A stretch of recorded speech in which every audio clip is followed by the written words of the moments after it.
currently thinking your food photos aren't good enough, or perhaps you're scared to put yourself out there as a professional food photographer because you think no one's gonna hire me? Or are you just getting sweaty palms thinking about cold pitching your services as a food photographer because you're not even gonna hear back anyway, so what's the point? Or hold up, my favorite one of all the other food photographers around me are so much better than me. How will I ever succeed? So might as well not even bother trying, right? Now, as a food photographer, a freelancer, an entrepreneur, it is so common to have these pesky thoughts or mindset blocks, and they truly stop us from achieving success in our field and slow us down. So let's talk about them today. I'm going to talk about 3 of the biggest mindset blocks that you need to get over, 100% get over, right now, today, in order for you to succeed in full-time food photography, with actionable tips on how you can overcome these in order to succeed in this crazy business. So if you're new to my channel, my name is Sukaina. I'm a professional food photographer and educator, and on this channel, you're going to learn how to take amazing food photos and make lots of money doing it. Oh, and you're going to do both of these in record time.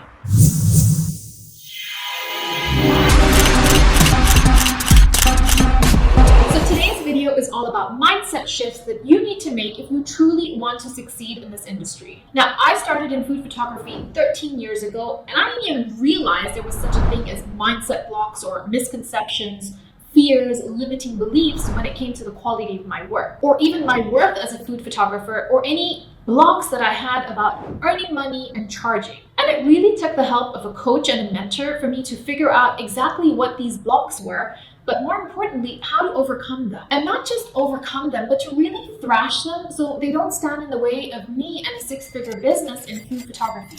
So I want to share that with you today so you can do the same. Now, at this stage, I want to say that the mindset blocks that I had 13 years ago when I was starting out is the same mindset blocks that I have today. The only difference is I now know what to do when these creep up. I can see what's triggering me and how I can overcome them. So wherever you are in your journey in food photography, whether you're a beginner, a semi-professional, or even a professional, knowing what these misconceptions when it comes to your work and your worth is really important in order to keep getting better at food photography, getting more confidence, getting more experience, having a sustainable business, and making money. So let's fast forward 13 years ago, and you can catch more of my journey in this video where I talked about how I went from $0 to a 6-figure food photography journey. But specifically today, I want to go over those pesky thoughts that kept running in my head over and over again when I was just starting out. Oh, and don't tell anyone, some of these thoughts still keep coming back. So this is Sukaina 13 years ago, who had just gotten her first point and shoot, who had no idea how to use the bajillion buttons on the camera, who had no idea what she wanted to do in life, didn't have a single paying client to her name, forget clients, didn't have a single dollar to her name, who thought her photos looked like dog vomit, who was basically starting from scratch. So now that you know where I was in life professionally at that point, here are some of the biggest misconceptions that really held me back and really slowed me down. So the first mindset block I had was continuously comparing myself to other food photographers, specifically other food photographers who were better than me and who were much further ahead of me when it came to their business. In other words, comparison syndrome. Now, I want you to give me a fire emoji in the comments below if you've ever been scrolling on Instagram, looking at images taken by other food photographers and thinking, wow, those are amazing. I am never going to be able to reach that level. There is absolutely no point in me carrying on because they are so much better than me. They are so much further ahead. So you know what? I'm actually going to quit before I even start because heck, what's the point? And I'm going to be the first one to put a fire emoji in the comments box because this is something that I have suffered from throughout my career. No matter how much my photos improved, there was always going to be somebody who was better than me. Somebody who had more experience than me, somebody who had more clients than me, somebody who was making more money than me, and somebody who was doing all of that much faster than me. And that's why you need to stop comparing yourself to other food photographers because everyone's on their own journey. Everyone's in their own lane and everyone started this marathon, and note that I didn't call it a race, but a marathon in their own time. So what's the point of you comparing yourself to somebody who started 5 years ago? So step number 1 is to recognize that you're actually comparing yourself to other food photographers. And then the second step is to stop doing that. Now, before you skip out of this video and think, okay, Sukaina, so how do you actually stop comparing yourself to others?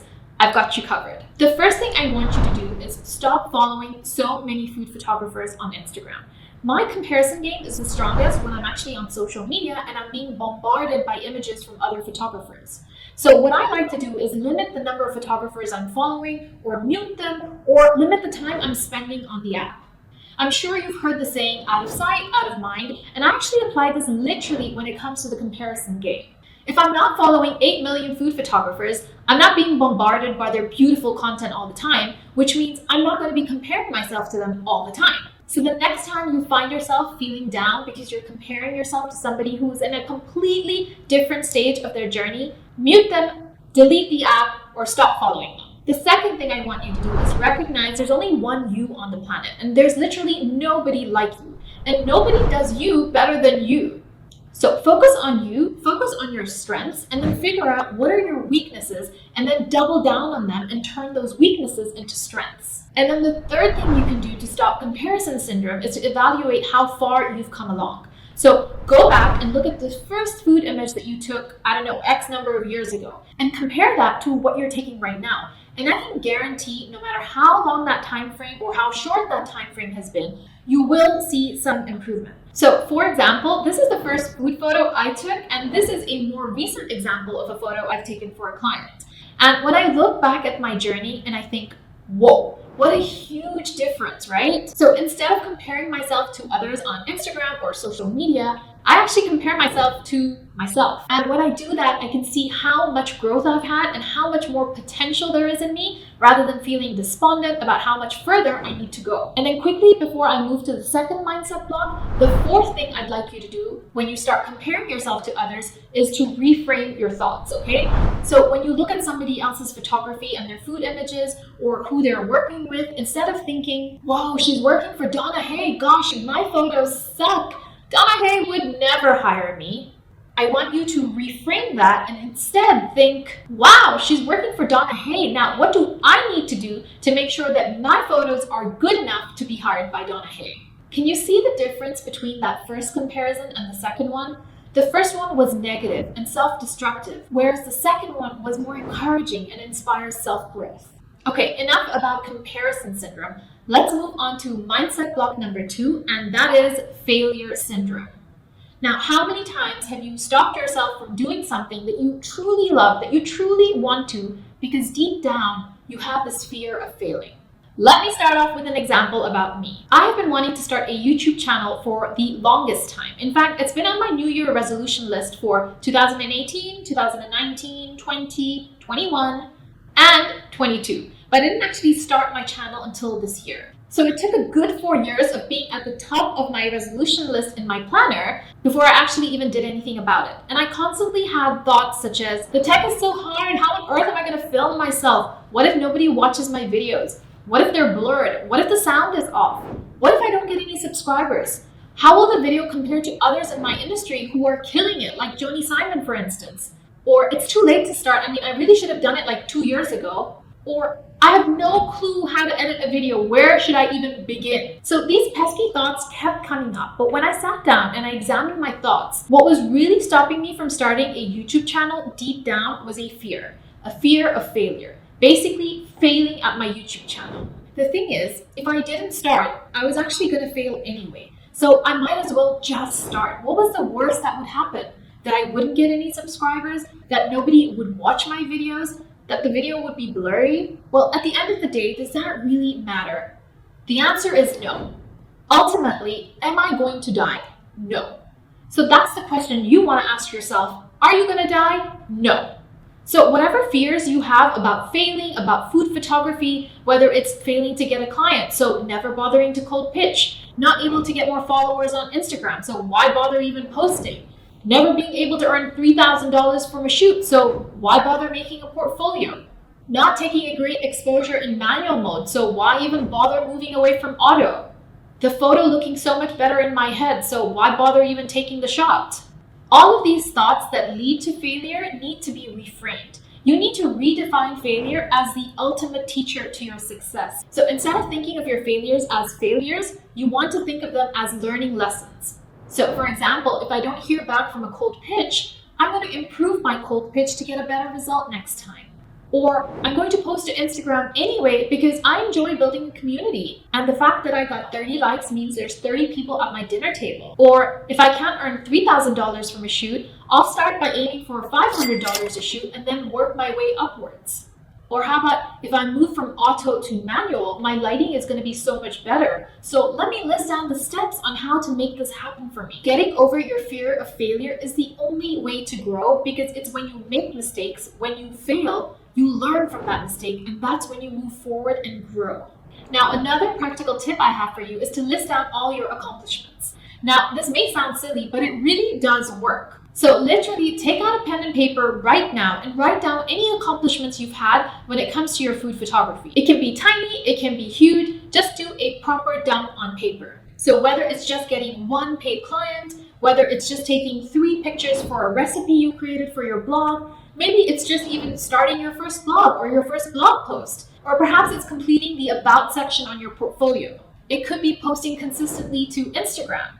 Or maybe it's sending that very first cold pitch email to a client, regardless of what the outcome will be. Now that you have this huge list of accomplishments, big and small, anytime those nagging thoughts come into your head about failing, all you need to do is look at this long list you've made to realize just how far you've come along. Now, another thing you can do to get over this fear of failure is to have large goals, but to break these large goals into smaller goals. And this really does help to set you up for success rather than actually failing. So as an example, if you're shooting a recipe for yourself, for content, then rather than saying, I need to get 5 really good photos from this shoot, create a pyramid of goals that ranges from good, better, and best. So a good result or outcome would be if you get only 1 good photo from the shoot. Then a better goal would be 2 photos that you really like from the shoot. And then the best goal would be 5 amazing photos from the shoot. So you can see that by setting yourself lower expectations, you're also setting yourself up for success. You're reducing the chances of failure, whilst at the same time, you're setting yourself this pyramid of goals that you can aspire to work towards. Another example is cold pitching a client. If you're breaking out in a cold sweat thinking, how on earth will I send this cold pitch? I've never done it before. I have no idea what to write. I'm sure I won't hear back, and negative thoughts like that. Set yourself 3 goals. A good result would be that you craft your first cold pitch email and just press send on that email. So that is your goal, and once you've pressed send, you've accomplished your goal. You don't need to worry about the outcome. Now, a better result would be that you send 5 more emails by using that first email as a template. And then the best goal or outcome would be that you actually get a reply from one of those emails. So you can see that there's a pyramid when it comes to your goals here. And setting up your goals in this way greatly reduces the fear of failure. Okay, so onto the third mindset block that I see so commonly stopping food photographers from really moving forward in their business is self-doubt or imposter syndrome.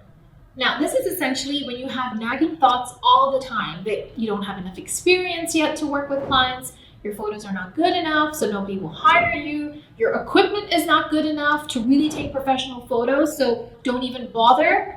Or perhaps your website is not yet perfect, so no point publishing it. You don't have enough experience to make this full time. You don't deserve to work with clients because your work isn't good enough. Basically, you feel like a fraud who doesn't deserve to call this their full-time job. Internally, you feel like you're not skilled enough, experienced enough, or qualified enough to justify being a food photographer. So first, I want to say that imposter syndrome is something that will keep creeping up at every stage of your business. Whether you're a beginner who's just picked up your camera, or you're that advanced food photographer who's working full-time with the largest brands in the world, imposter syndrome will never go away completely. No matter how good you become at your craft, no matter how many clients you work with, no matter how much money you earn, in fact, the more successful you become, the bigger clients you work with, and the more money you make, the stakes just keep getting larger and the imposter syndrome can worsen. So it's so important to learn how to control imposter syndrome straight off the bat so you can combat it at every stage of your journey. So here are a few things you can do to build up your confidence and feel like an expert food photographer. Number 1 is to start off doing what you're really good at. So for example, if you're a pro at working in natural light when photographing food, hone in on that. Be transparent with your clients that you're taking on. Don't take on a job that involves artificial lighting yet if you don't know how to use it. Or if photographing packaging is not your thing, then don't promise the client that you can do that until you've practiced on your own. You're able to get results without having that pressure of working with a paid client. If photographing sweets is where you really excel, then go all out marketing that instead of focusing on savory food for now. You need to hone in on what you do know rather than what you don't know, and what you're really good at rather than what you're average at. Eventually, you can start working on what you don't know and improve that as well. But to build up that confidence and to get rid of that imposter syndrome, start working on your strengths first. The second thing is to recognize that every food photographer was once a beginner. Every expert was once an amateur, and nobody comes out of the womb photographing food as an expert. And you need to realize that there's a journey you need to take from beginner all the way to advanced. And that journey does not happen overnight, and that every single person is at different parts of this journey. But the good thing is that every step of this journey, you're able to get paid. Now, in order to take those steps forward, in order to see growth, in order to get confidence in your food photography, and in order to level up your skills, you need to take action. I can guarantee you won't see any improvement in your food photography, and those clients won't come knocking on your door if you don't take action. So whether you're at the beginning of the journey or towards the end, mastering your mindset is really the key in succeeding in food photography at every step of that journey. And in fact, for me, mindset is such an important skill to have when it comes to your food photography. I've actually dedicated a whole module to this inside of my paid program, Food Photography Bootcamp. Because it's mastering mindset that's going to grow your skills, it's going to monetize your business, and it's going to increase your revenue. And it really is the difference between somebody who gets stuck and stays there to somebody who moves on to that advanced level. Now, the third thing to combat imposter syndrome is to realize that there's a scale when it comes to levels of food photography. And I've mentioned this before, everyone starts at that beginner level and then ends up being on that advanced level. So let's think of it as a scale of 1 to 10 when it comes to levels in food photography. Every level will require a different skill set and will have a different outcome in terms of how good your images are. But whether you're a 1 or whether you're a 10, it doesn't matter. You can still monetize, earn money, and grow within this field. So for example, if you're that beginner who's just getting started out, you really enjoy food photography, you think you take good photos, and you've say mastered steps 1 to 3, then at this stage, what you can do is start working for smaller companies or other food bloggers and start taking images for them. Then as your confidence grows, as you invest more time, more energy, more money into yourself and your skills, your experience increases and you start taking better and better images. And maybe now you're at that 4 to 6 on that scale, you can start working for larger businesses who have bigger budgets. And then from there, as you grow further as a food photographer, you can start charging more, work for larger, more national brands, perhaps even international brands. And this is when you get closer to that 9 or 10 in terms of skill levels. But just know you don't start off at being a 10 on the scale in terms of skills or the quality of your images. Everyone starts on their food photography journey at number 1 and then builds them up towards a 10.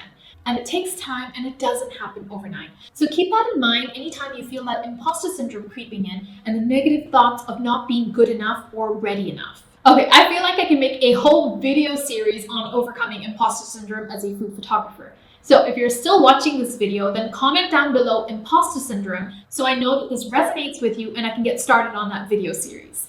I really hope you found today's video helpful because comparison syndrome, imposter syndrome, and failure syndromes are so common in our creative fields, and it's so important to have your mindset in check when you're trying to up-level your skills and build your business. So I hope that the tips that I shared with you really help you to overcome this and move forward in your journey. Now, if you want to level up in either of those areas, then make sure you've downloaded my 18 lessons guide. It's completely free and I've linked it in the description box below, as well as the comment box. These are quick, actionable tips that you can do literally today to see an immediate difference in your food photography, and it will also help you to build confidence and move forward. I can't wait to see you guys back here next week. Now, before I head off, I want to make sure you check out these 2 videos if you're really serious about leveling up your photography as well as monetizing. And also hit the subscription button so that you know when my next video will drop. I can't wait to see you guys next week.